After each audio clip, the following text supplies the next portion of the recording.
Well, good morning, everyone, and especially my friend William Black. Thank you for coming on today. I appreciate you sharing, and especially was grateful for all the good words and entertainment. I did not know you were a master comedian. My goodness, that was so good in Salt Lake City. And so we've just already got you set up for July 13th in 2024. And uh, thanks. I know that's going to be even better. But let's see, we go back 10, 12 years. So you were doing training, just generic training for network marketing. And Yeah.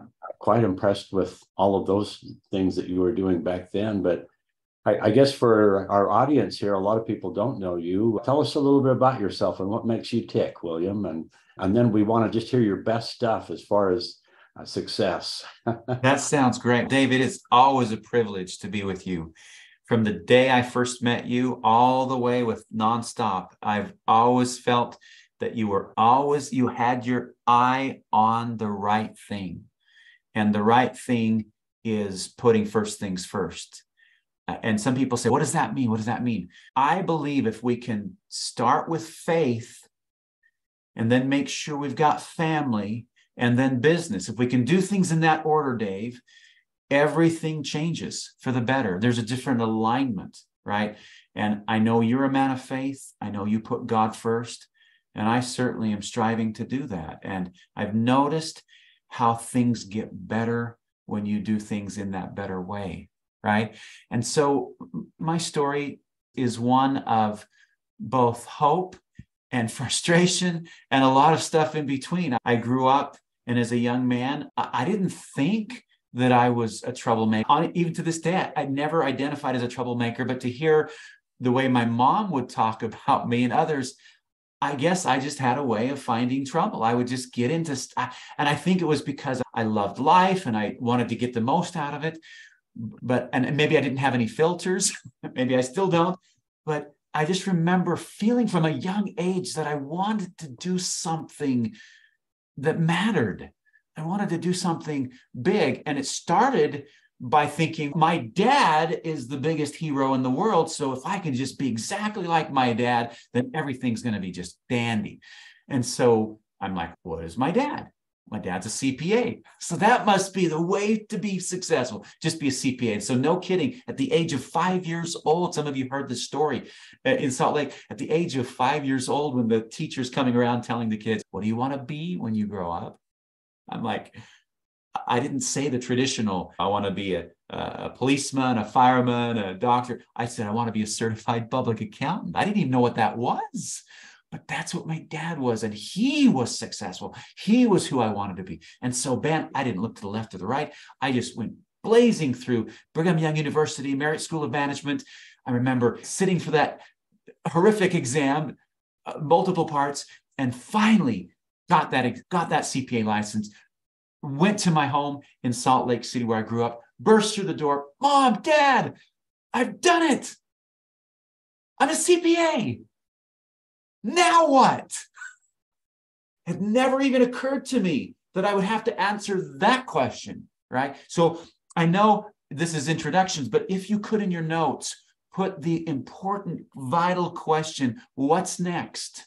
All of us have this feeling inside, whether we can articulate it or not, where we're meant to do something great. We were born for greatness. That's not just some of us, not just Dave, right? Not just me, right? All of us have been born for a purpose. There's a reason. And you can feel it inside, but oftentimes life beats it out of us. We get to a point where we're like, maybe, man, no. And you get into settle mode. And so I want you to truly understand that the question, what's next, will bring in you a hunger, right? A hunger to grow, a hunger to become who we're really meant to be, that next better version. So I remember bursting through the door and saying, what's next? And to this day, it's been years, decades. My dad comes up and has this look that I had never seen in his eyes. It was like an evil grin. I'm not used to seeing my dad do the evil grin. And he looks at me, and I'm not kidding. I'm not making this up. He has this weird grin, and he looks at me and says, now try getting out of being a CPA.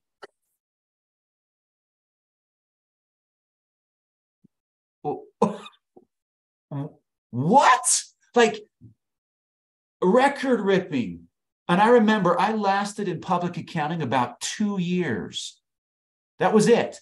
And I remember as I launched into wanting to be an entrepreneur, I had to figure it out. I couldn't go down the path of going in, getting a job, sitting behind a desk. I couldn't. And I remember as I came to this realization, it was then my mom, bless her heart, it's been 3 years since she passed. I love her. She then gave me that record-ripping moment when I'm telling her what I'm doing and I'm starting to venture out and become an entrepreneur. And she then reveals, she says, I never really could see you sitting behind a desk doing that.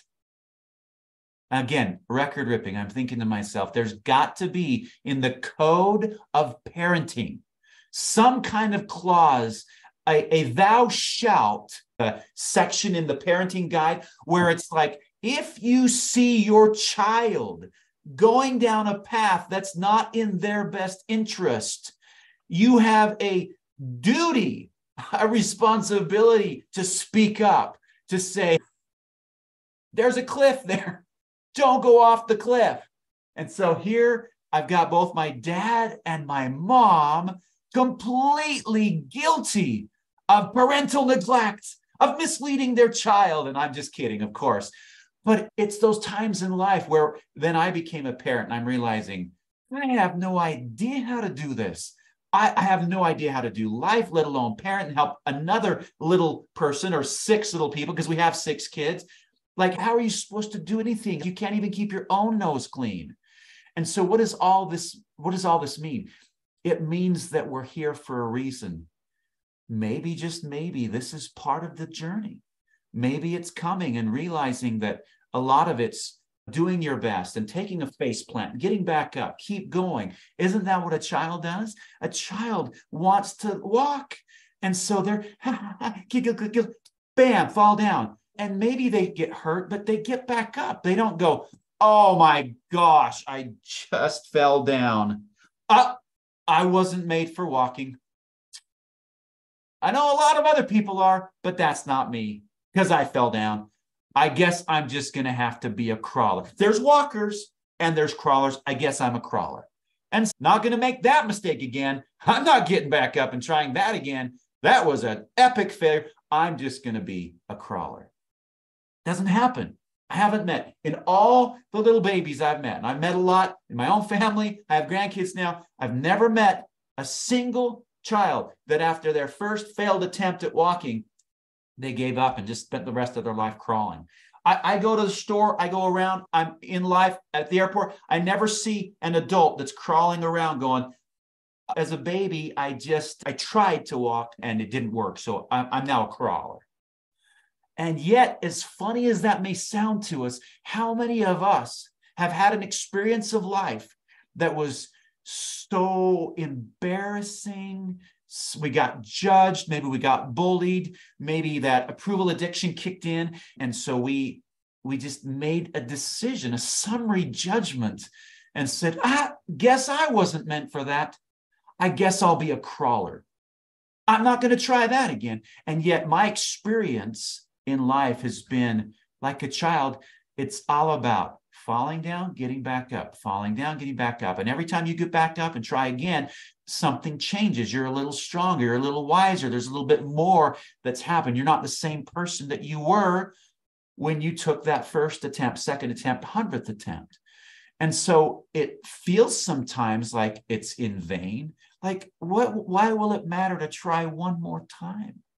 And yet when you see the joy in that little child as that 100th attempt finally got a couple steps and everybody's cheering and everybody's reaching out, and it's like you see the grin come on their face and it's like worth it. And so we're in a place right here, right now on a Saturday morning where there may be some of us here hoping that something in our life is about to change, hoping that something can be different. I have been. Maybe you're broke financially. Maybe like I have been. Maybe you've been disappointed with results you've had and things you've tried in the past. Maybe like I have been, maybe you have an employee position that's paycheck to paycheck, and you start having this uneasiness that this was never designed to get you ahead. And that isn't there more to life than just going to work, helping progress somebody else's dream? That isn't there a time when I get to work on my dreams? Or maybe like me, maybe you died to your dreams, but your body just kept going because you had to keep going. If I could just reach out to each of you and just, first of all, tell you how much I believe in you. And you might say, William, you don't even know me. How can you believe in me? Listen to me. I'm talking to you. I believe in you because I know where you came from. I believe in God, and I believe you came from God. And I believe that God created you for something amazing. And I believe that God is really good at what he does. And so, having created you for something wonderful, I know God hasn't given up on you. Why? Because he hasn't given up on me. And I've given him plenty. If he was a give up God, he would have done that a long time ago on me. I can't account for it. I don't know why he hasn't given up on me, but it's caused me to understand something about God. He's not a give up God. Because he's not a give up God, he's planted in me the seeds of not being a give up human being. He's planted in me those seeds. I'm not a give up William Black. Dave Johnson's not a give up Dave Johnson, right? Do I make mistakes? Oh, we don't have time to go over all the things I've done wrong, but I've done something right. I've gotten up every time I've fallen down, and so can you. And that's the most right thing you can do. Because listen, if you come from a God who's not a give up God, and you have inside of you, so you're not a give up Bill, Bob, Brenda, Carol, Catherine, Cheryl, Chip, Cindy, Connie, you get the idea.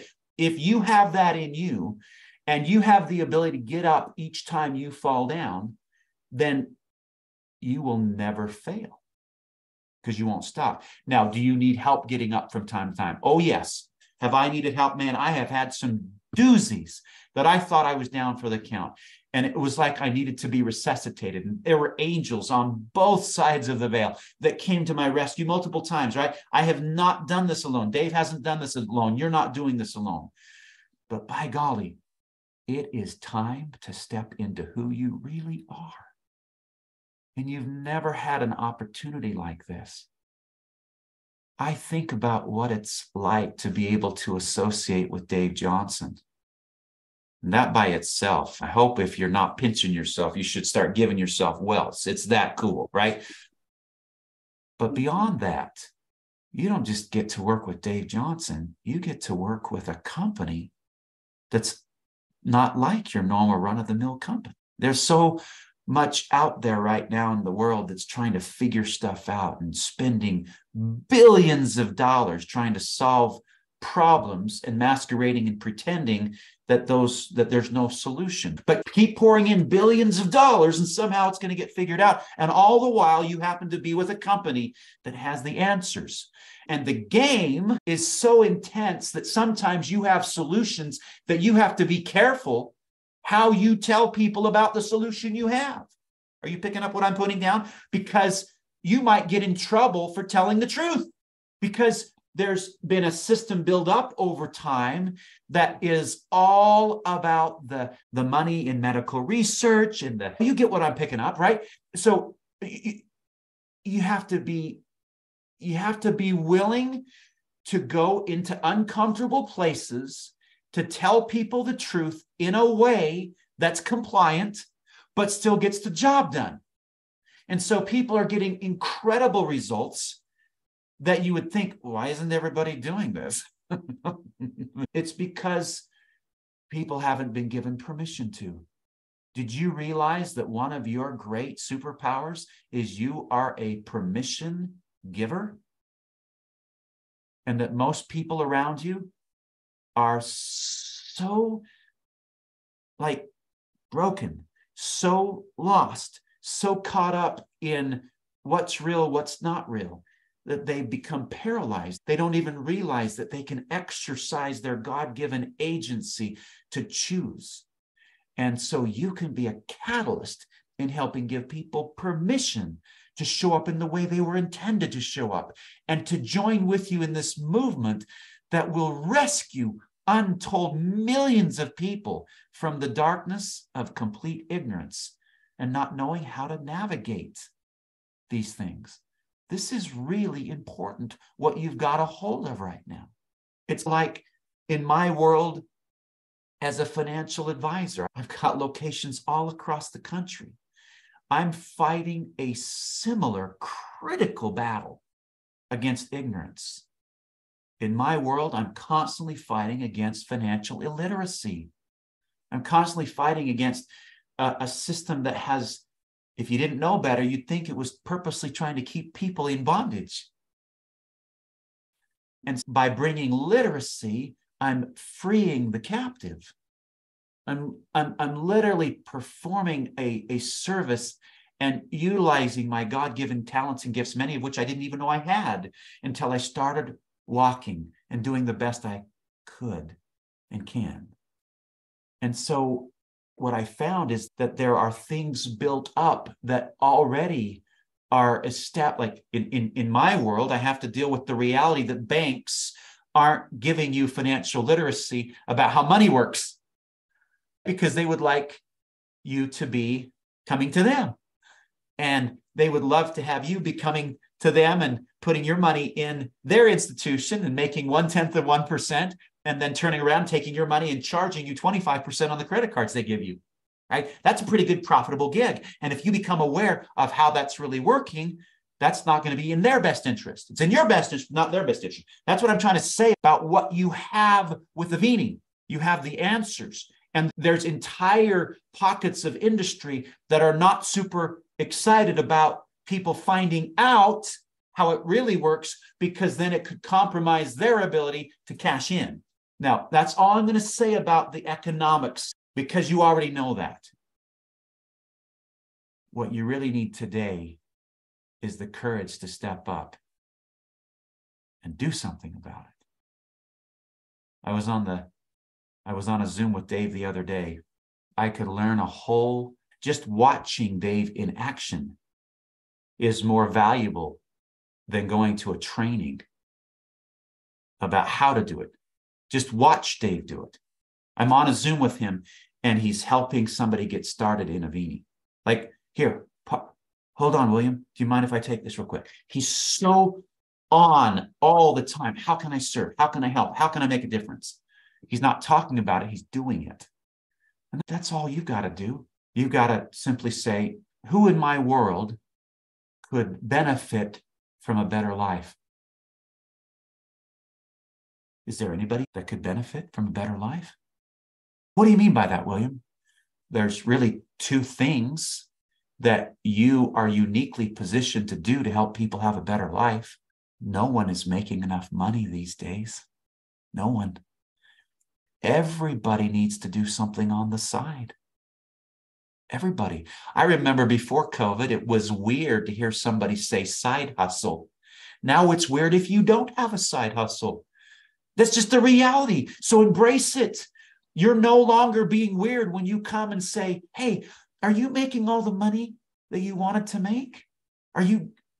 If you save as much the next 5 years as the last, are you okay with that? Some simple conversation started. Nobody's saving enough money. Nobody's making enough money.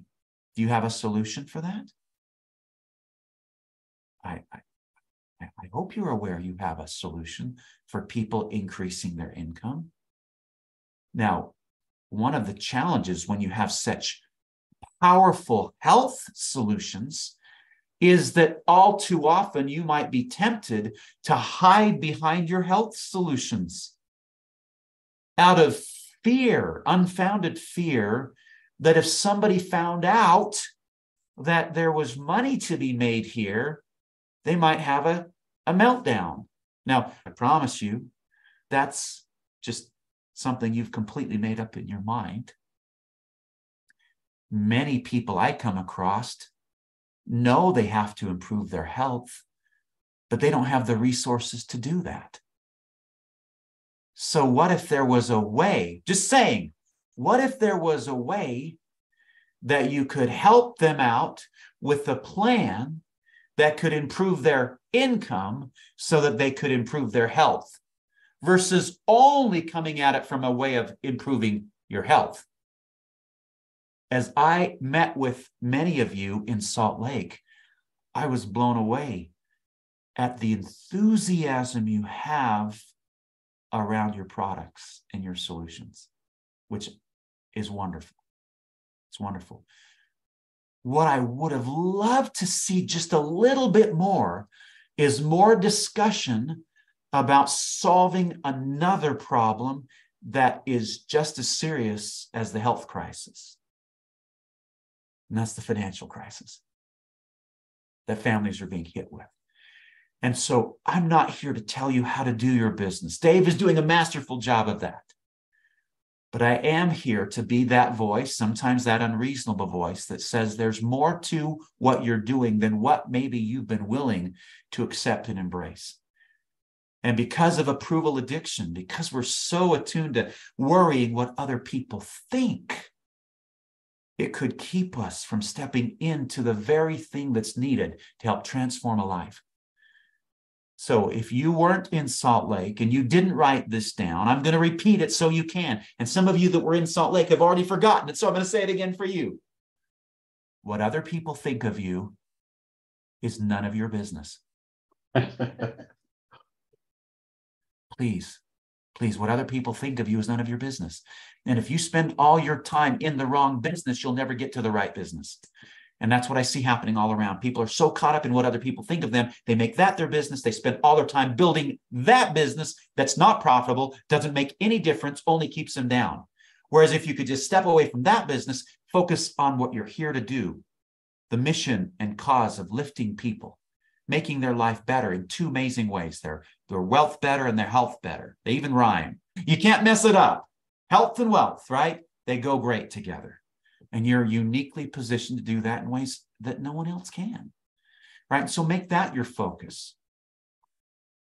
I have found that the easiest way for me to get out of approval addiction mode is to get so clear on being a servant and a leader to help others get what they want that I take the first step into being uncomfortable. I take the first step. I'm the one that's willing to have people say no to me. Are they saying no to me? Guys, listen to me. Are they really saying no to me? Or are they saying no to themselves? And if I'm in the wrong business, I might misunderstand and think that they're saying no to me. I'm so caught up in the business of approval addiction. That's not how it works. When they say no, they're saying no to their hopes and dreams. They're saying, no, I'm not ready to be enrolled in my own life. And so it's okay. It's okay to move forward. But one of the things I have found that's made it easier for me to help break through the ignorance is to ask questions. Rather than coming up and saying, hey, you want some Cell Defender? Man, this Cell Defender's awesome. Man, it's the coolest thing ever. Instead of that, which causes some people to go, ask questions that have nothing to do with the product and everything to do with what they want changed in their life. It's a completely different approach. One approach is weird, and the other approach isn't. There's this little boy that was observed in the park. I don't know what park it was. Make up what park that little boy was in. But there was a whole bunch of pigeons. You know what I'm talking about. Pigeons scavenging, and there's hundreds of them, right? And this boy got excited because he had a handful of bird feed. He had a handful of bird feed, and he was about to be a hero to a whole bunch of feathered friends.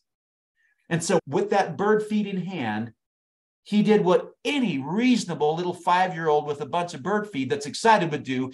He went screaming into the middle of the flock of birds going, here's some bird feed. What happened to all those birds that needed the bird feed?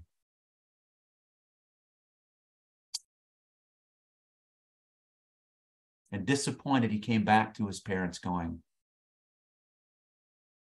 I guess I was wrong. I guess they weren't hungry. I guess they didn't need what I had.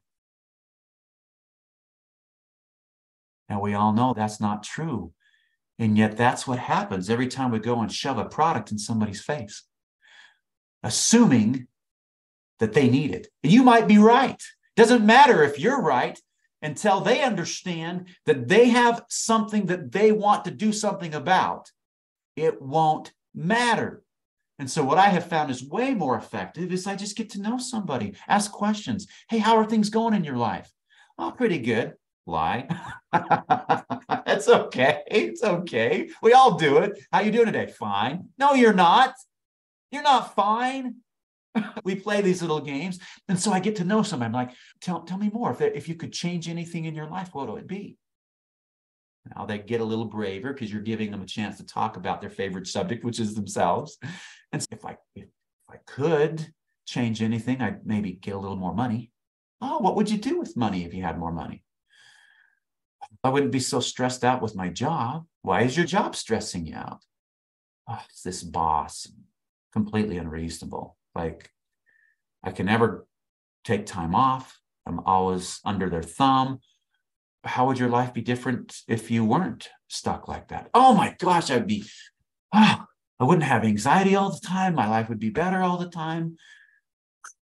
So why are you staying with that job? Because I need the money. Oh, so it's not about the job, it's about needing more money. Yeah. So if there was a way for you to make the money you needed that wasn't that, but was, legal, moral, ethical, was something that could get the job done, would you give it serious consideration? Yeah. Oh, okay. Well, I don't know if what I have is a fit for what you're looking for, but when do you have 20, 30 minutes? Maybe we could jump on a Zoom. I could share it with you. What is it? Listen, I'm excited to show you. I don't have time right now to explain it, but from what you just shared with me, on a scale of 1 to 10, how serious are you about finding a solution other than what you've got to make money? Oh, I'm at a 10. All right. I can't make any promises, but why don't we jump on a Zoom? At least you can see what it is.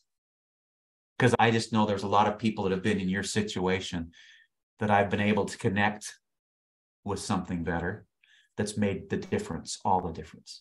Now, listen, I just made that up just now, right? That's not a script. That's just me being a human being asking questions of somebody else to find out what matters to them and then saying, I don't know, maybe there's something I can do to help you. Why don't we explore it? And if they're serious enough about it, they're going to show up and we're going to talk. And maybe this isn't for them. But I didn't pounce on them. I didn't say, oh, you need to do Avini.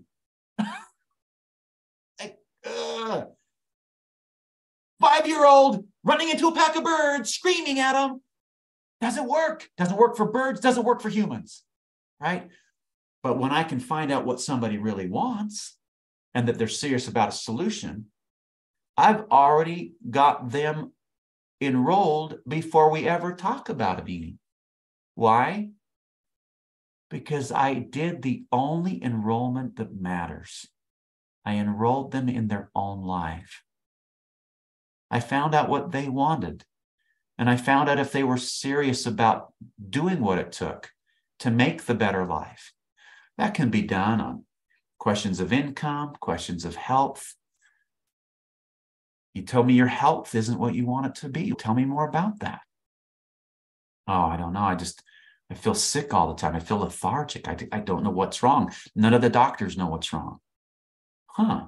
So you've been to the doctor. Oh my gosh. Yes. Nobody has the answers. Oh, well, what would you do if you could find the answer? Are you kidding me? Get my life back? I'd be a different person. Huh. How serious are you about finding something that works? Evidently $10,000 serious, because that's what I've spent the last month trying to find a solution. Okay, I get it. You're serious. Like, all right, I know a guy that has been able to help people with stuff like what you've described. I can't make any promises. I have no idea if this is going to be the solution you're looking for. But given what you've told me, it probably makes sense to spend 20, 30 minutes with him, don't you think? Yeah. Oh, he's super busy, but let me see what I can do to set up a meeting. Maybe we can meet on Zoom. Guys, that person didn't want to be sold a product. They wanted a solution. They wanted to be able to have hope. They wanted to get excited about the life they could be passionate about. And now, instead of birdseed, birds, scatter, now you've got them leaning in. Now, who is the guy I'm talking about? It doesn't matter. It could be Dave. It could be, let me scroll through here. There's a bunch of us here. It could be David Chan. It could be Diane Robinson. It could be Hannah Stringer. Guy, gal, right? Just always have somebody as a wingman, a wingwoman that you can use this with. When you find somebody who has something they would like to have better in their life, don't pounce. Don't throw a solution in their face, even though you might have the very solution in your back pocket, literally. Doesn't matter. That's not what this is about. It's not what you make, it's what you make possible. People don't buy products, they buy solutions that matter to them. So once you know what they want bad enough, then in the 20, 30 minute, you can start making this the answer to the thing that they wanted. But it's always going to be about them, not about this. Sorry, scientists.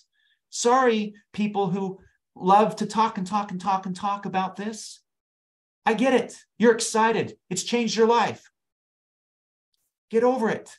Focus on them. What do they need? What do they want? You actually do have solutions that matter, but you got to make it about them, not about you, not about your product. This will transform your life. You'll have more people flowing to you, getting real answers than you ever thought possible. And people will watch you and go, well, how are you doing that? You're not selling anybody. That's right. Do you like to be sold to? I don't like to be sold to. Ding, ding, ding. How about we stop selling people and start loving people? How about we stop assuming anything and coming in and superimposing ourselves on them and talking them into submission? How about we just listen? It builds rapport. It helps them come closer to you instead of waiting for the first moment to come up with an excuse to get away from you. Stop being weird. You don't need to be weird. And the fastest way to get over that is to get so focused on what they're saying, you give them the gift of somebody listening. Now, Dave didn't call me here today to train you on how to do your business. He called me here because he knows that I care like he does about this world becoming a better place. He knows that I care like he does about freedom. He knows that I care about people having a better life like he does. He knows that I want people to have better alignment in their life. He knows that I care like he does about not trying to have to serve two masters. When you're serving multiple masters, you don't do a good job with either. I want to be free so that I don't have to serve multiple masters. For me, I just want to serve God. That's me. I'm not here to tell you what you got to do. But if you're trying to ride two horses and trying to be, it's going to be hard. And it takes time. You can't just come to a Saturday morning meeting and go, oh, I never thought of that. No, it takes time, right? So you have to just be willing to stay the course. Keep growing. I remember a mentor told me once, as I was trying to figure life out, he goes, William, you've got to do something about you. What does that mean? You got to be better. Like, have you thought about picking up a book and reading? Have you thought about like actually learning how to be better? And so for me, I try every day to read words from the good books like the scriptures. That for me is the is my number one, may not be your number one, but if it's not the scriptures, look at the bookshelf behind Dave. Do you think maybe Dave has picked up a thing or two over the last 40 years? I think so. Every time I talk, he's pulling up a book. Hey, William, have you read this book? Have you read this book? I'm like, no, but every time I read a book that you give me to read, Dave, my life's better. Ding, ding, ding. I can do that. Thank you, Dave. Thank you for sharing your wealth of knowledge to help me become better, because you can't out-earn your own identity. Dave is a master at earning more and more and more because he's never satisfied with who he was yesterday. So he keeps becoming the next best version of Dave. And not surprisingly, he keeps making more money and more money. How much? It's unlimited. It's unlimited. There's no cap, because there's no cap on human potential. And so then he turns around and he just does, you guys have no idea what he's doing behind the scenes to make the world a better place.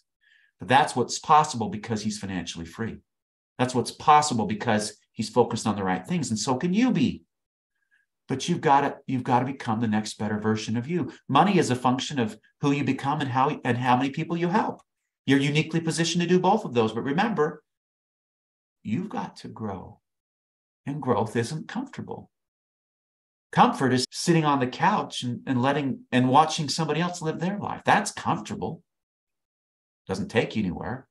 And little by little, you start finding that life starts closing in on you and you're miserable. But that's what comfortable gets you to.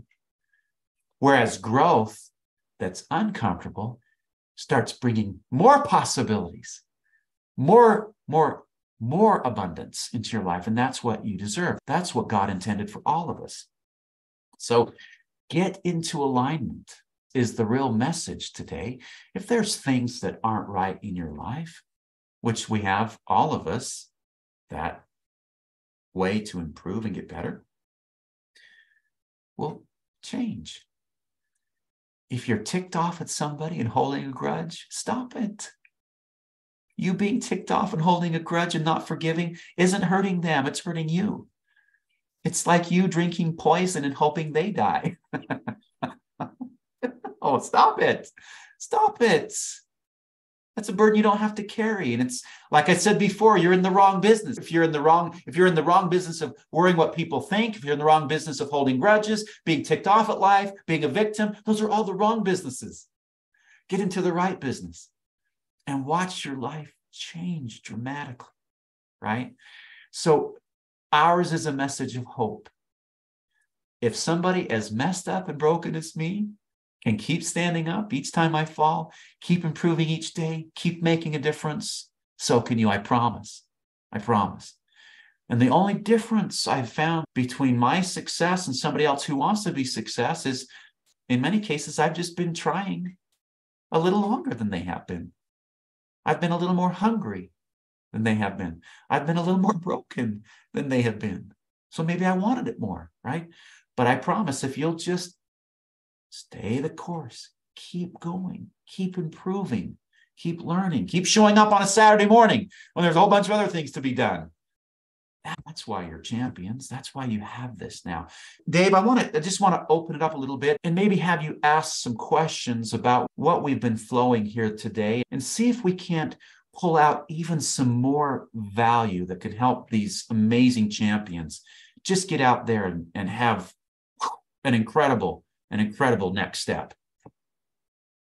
Oh, well, thank you. Oh, my goodness. I'm better because I know you. And thank you, William. One of the thoughts I just was reviewing through this, that Avini is a business. And I think it's the best kind of a business because you profit by doing good. And that's an awesome way to do that. And I reflect back, this is probably 30 years ago with another health product company. That's what I love, is health products. And I remember this gathering, and there was a lady that she was involved because she had such a profound effect herself personally. And she was on a mission, and to the point where she would meet somebody maybe out in the, say, a grocery parking lot, and just could tell they were hurt. And she would go over and say, you need to ask me about this really bad. It's just really, she was on a mission.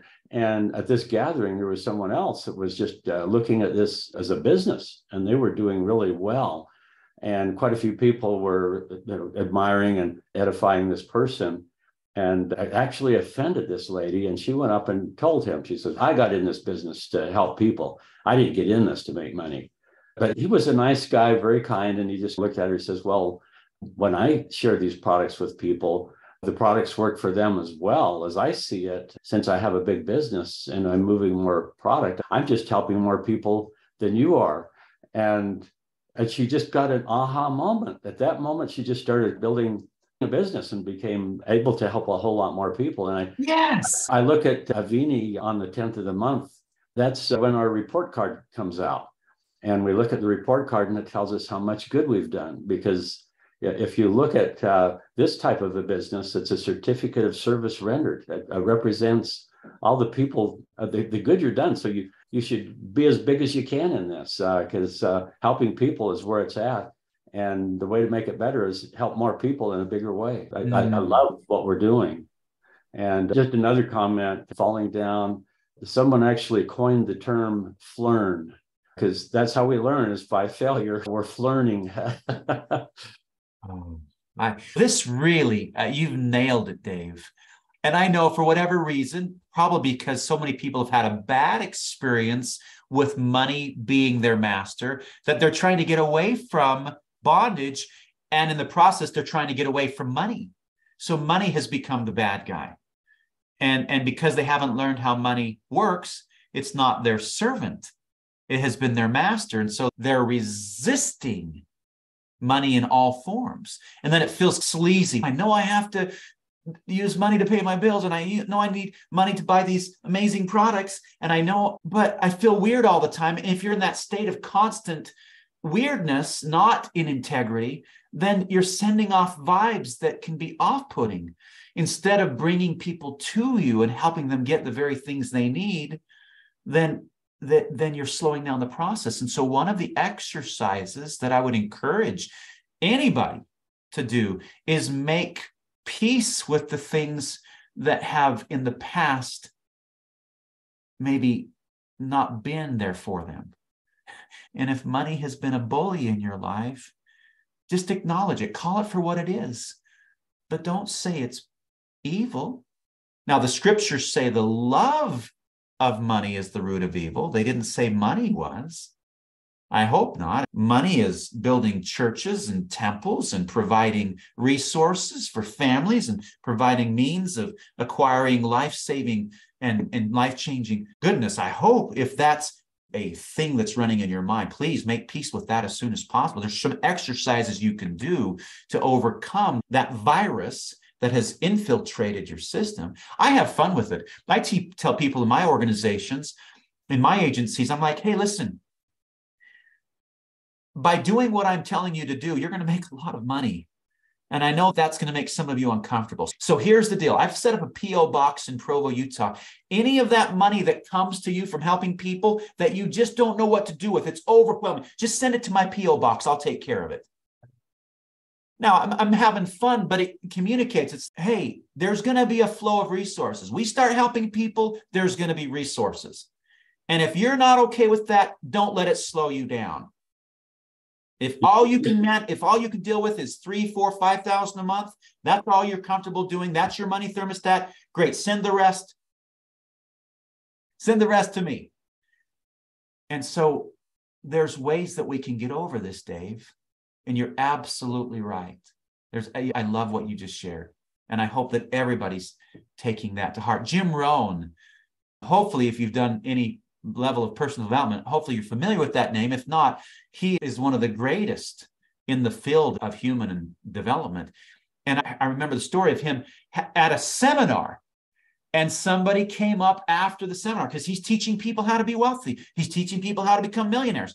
And somebody came up to him afterwards and said, Jim, I don't want to be a millionaire.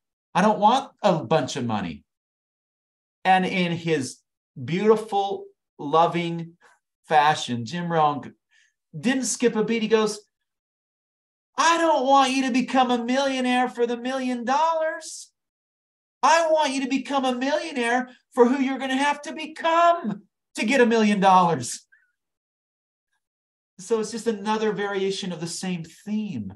It's about, can you become a better version of you? Can you become the next better version?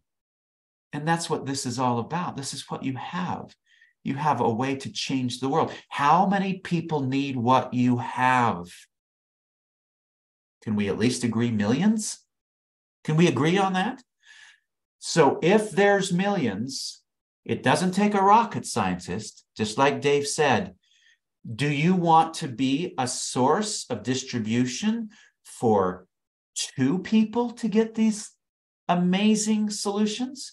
Do you want to be a distribution outlet to help 10 people?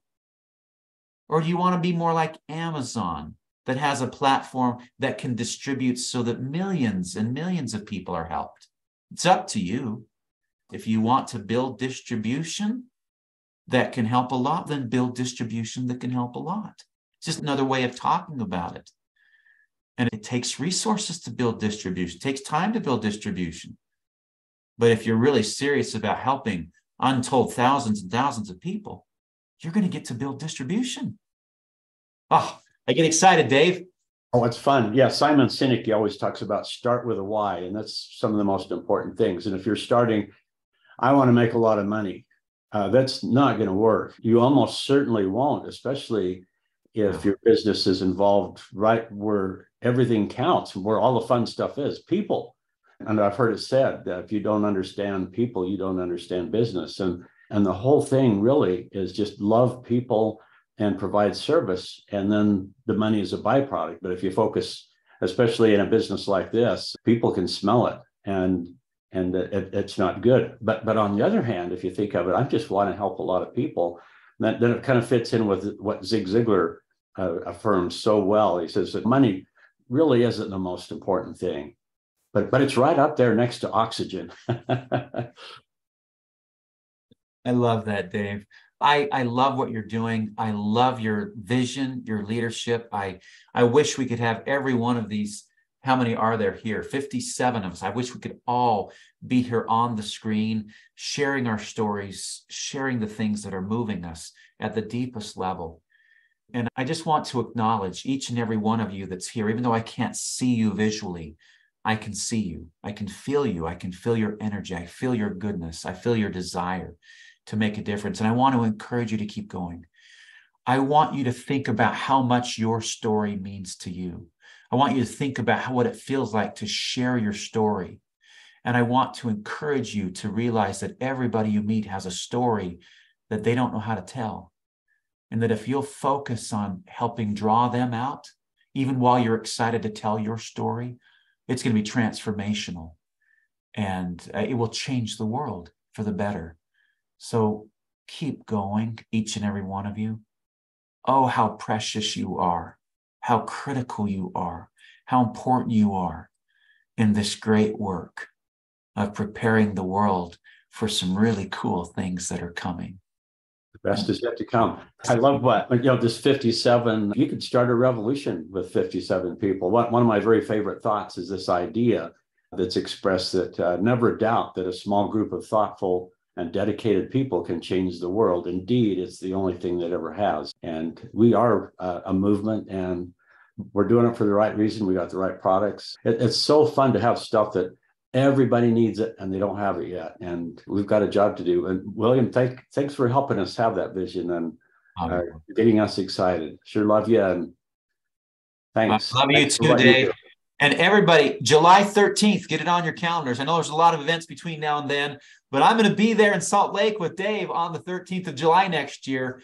And so let's just get it on your calendar. I did. Get it on your calendar now. All right. All right. Love you guys. Okay. Love you. Take care. Bye, everybody.